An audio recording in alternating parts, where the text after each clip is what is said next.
topic is all about external analysis 1 to 6. The group 5 members are Coronel Melanie, Gonzaga Maxine, Laurente Nicole Jane, Ramirez Rafi, and Tero Eljoy. Our learning objectives. First is understand the current trends and developments in the beauty and cosmetics industry, including consumer preferences, market size, and growth rates.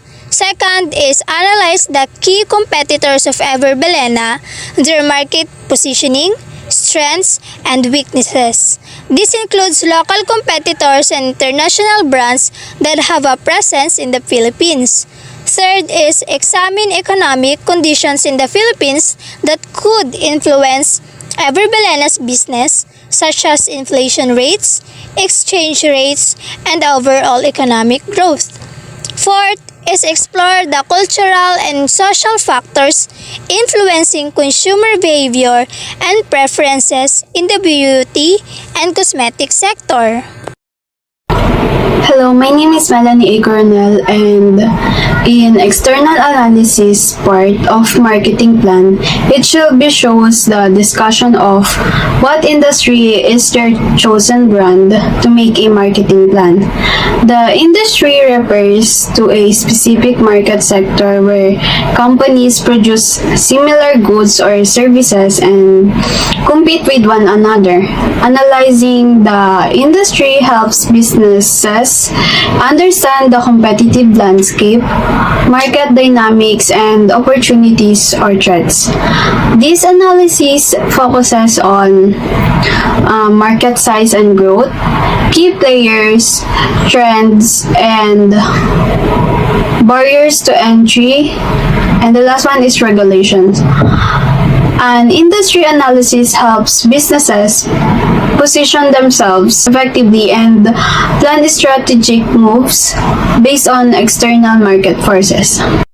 The slide shows the segmentation of Ever Belena. It defines 4 key aspects of segmentation. First one is product type. Ever Belena offers a wide range of products including makeup, skincare, and tools and accessories. This means they cater to a variety of needs and preferences within the beauty market. Second one is target demographics. Ever Belena tailors their products to different age groups and lifestyles.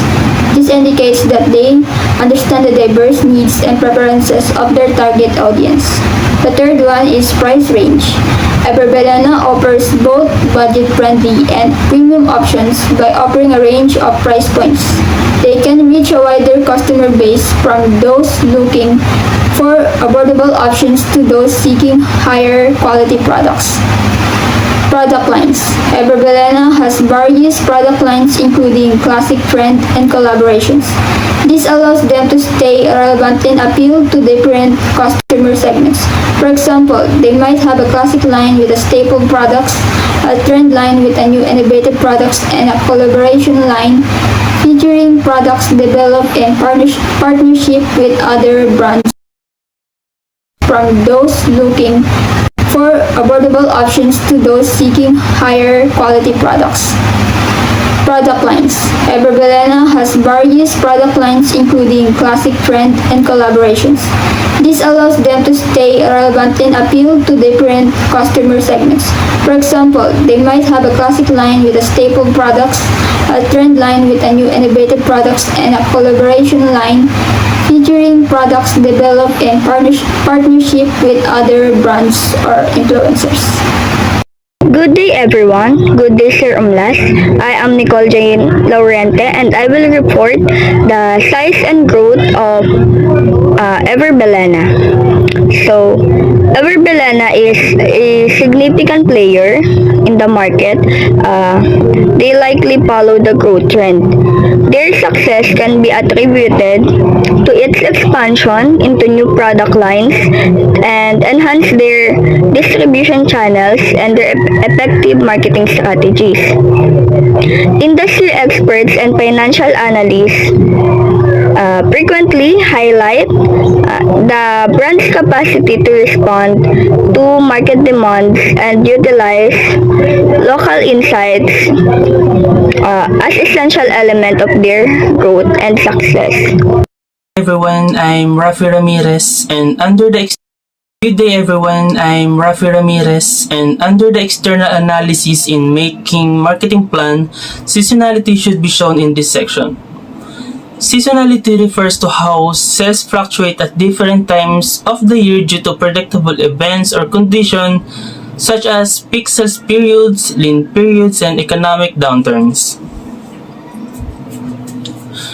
In peak sales periods, these are the times when the sales usually increase, like during major holidays such as Christmas, New Year, or local festivals. While the lean periods are the quieter times when sales slows down. This might happen after big shopping events or during months after fewer celebrations. For example is after the Christmas, people may spend less, leading to lower sales. And economic downturns is a broader economic conditions like recession or inflation can impact consumer spending. When the economic is weak, people may cut back on non-essential purchases, affecting sales throughout the year regardless of the season. I'm Tara Eljoy and I will discuss about the stages of product life cycle. So the question is, what is the product life cycle? So the product life cycle is the length of time from a product first being introduced to consumers until it is removed from the market. A product life cycle is usually broken down into 4 stages: introduction, growth, maturity, and decline. The first stage is introduction. So the introduction is the initial stage where a new product is launched. Sales are typically low as the market is still unfamiliar with the product. So Everbelena likely began in this stage when it first introduced its nail polish in 1983. So, the focus during this stage is on building awareness and establishing a market for the product.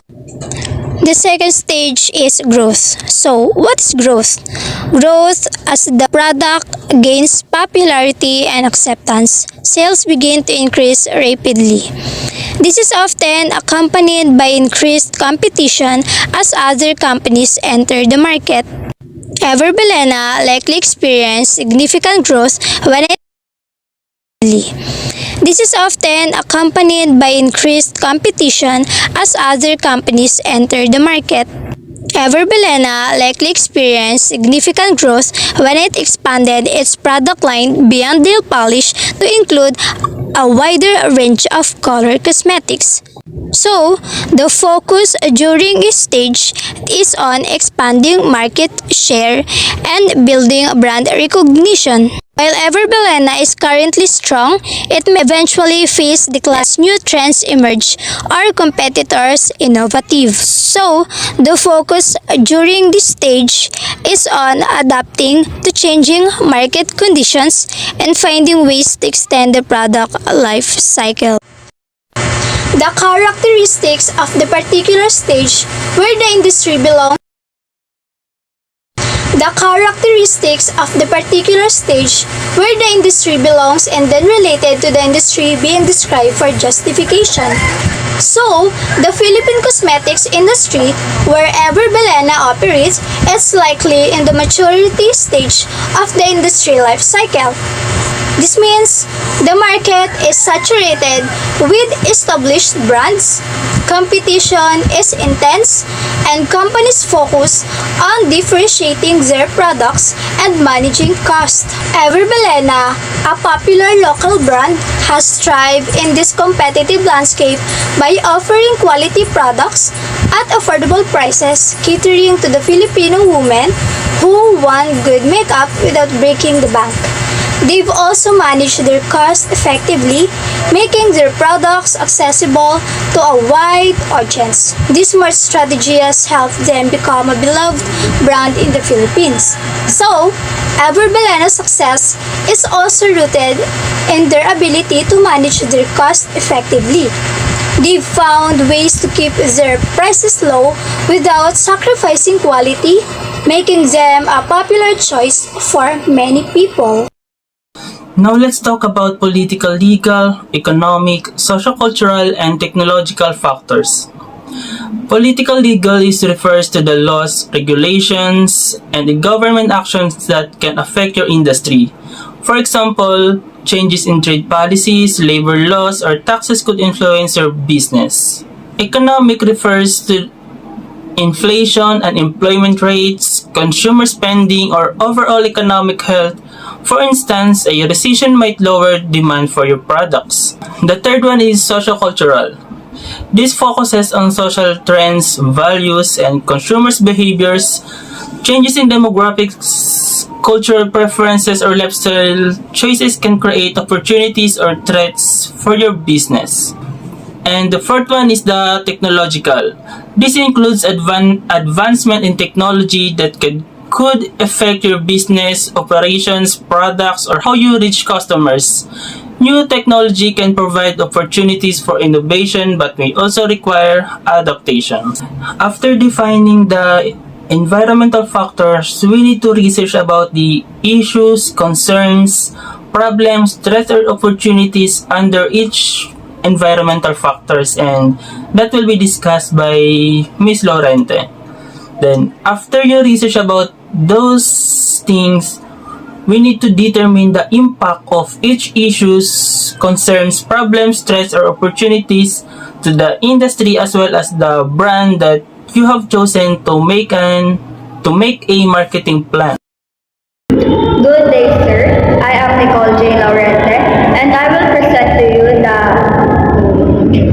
issues or concerns, problems, threats, and opportunities of environmental scan. So, first one is in political.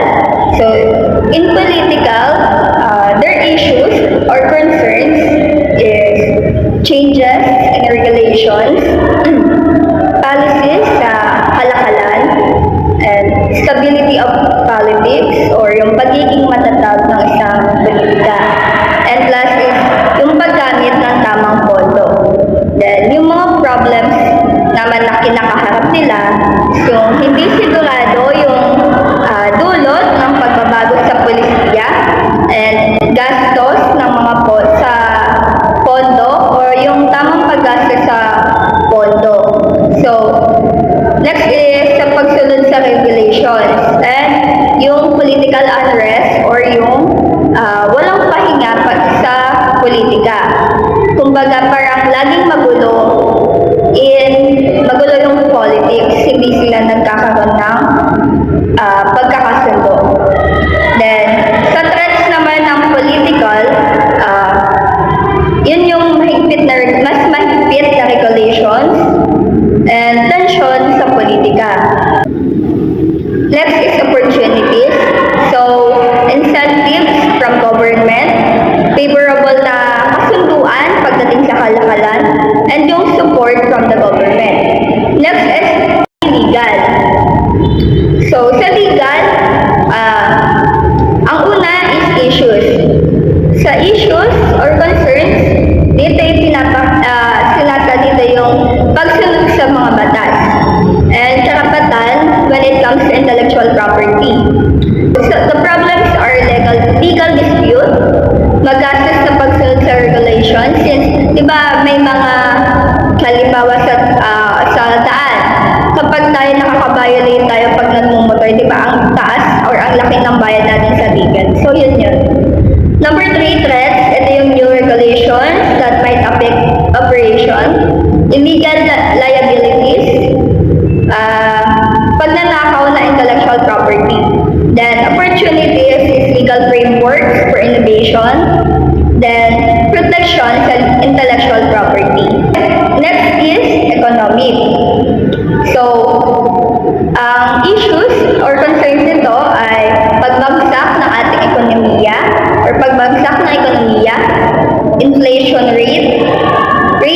higher rate of unemployment and exchange rates, yung pagtaas ng palitan ng halaga ng pera. So, pangalawa is yung problems. So, problems ng economic is yung pagbaba ng paggastos ng consumer. Since mataas yung mga bilihin or yung presyo, bumababa yung bilang ng mga consumer na bumibili. So, pangalawa is, yun nga, mas mataas na presyo ng kalakalan. So, next is instability ng merkado o yung pagiging unstable pagdating sa market. Then, sa threats, ito nga yung changes sa merkado o pabago-bago sa market. Then, crisis sa salapi since bumababa nga yung bumabagsak yung ekonomiya natin. So, nagkakaroon tayo ng problems when it comes to money. Then, last is opportunities. Opportunities of economic is pagdami ng merkado. Since marami sa atin ngayon na mas gustong mag-market. Then, yung puhunan ng mga sektor na lumalago or yung nasa market. Since kapag ikaw is magaling or marunong mag-market, tumataas or lumalago yung yung kinikita mo or revenue. Then, lastly is yung recovery ng ekonomiya. So, kung magpapatuloy na maganda yung estado ng ating market, may possible na makabalik or makarecover yung economy natin sa pag-usap. Then, technological. So, sa technological, number one issues is mabilis sa pag-unlad ng technology. Then, sa danger or yung panganib sa cybersecurity. Sunod is digital transformation, yung bilis ng pagbabago when it comes to digital. So, next is problem. So, ang problems na kinakaharap sa technological is, first is mataas na gastos when it comes to research and development. Since technology yan, kailangan talagang pondohan or kailangan talaga ng malaking budget when it comes to research. So, kasi hindi naman pwede na basta-basta na lang silang gagawa. Kailangan pagtuunan ng pansin, ng budget, paglaanan, yung research. Then, hamon sa integration ng technology. Then, yung threats naman niya is data breaches and technology failure. So, it doesn't mean na technology siya or nagre-research tayo, makukuha natin agad yung success. So, may mga tendency na magkakaroon ng technology failure. Then, opportunities is innovation. New developed products and services. So, because of technology, minsan madalas nakakagawa tayo ng mga panibagong products na connected dun sa technology. So, nagkakaroon ng innovation. This is our references.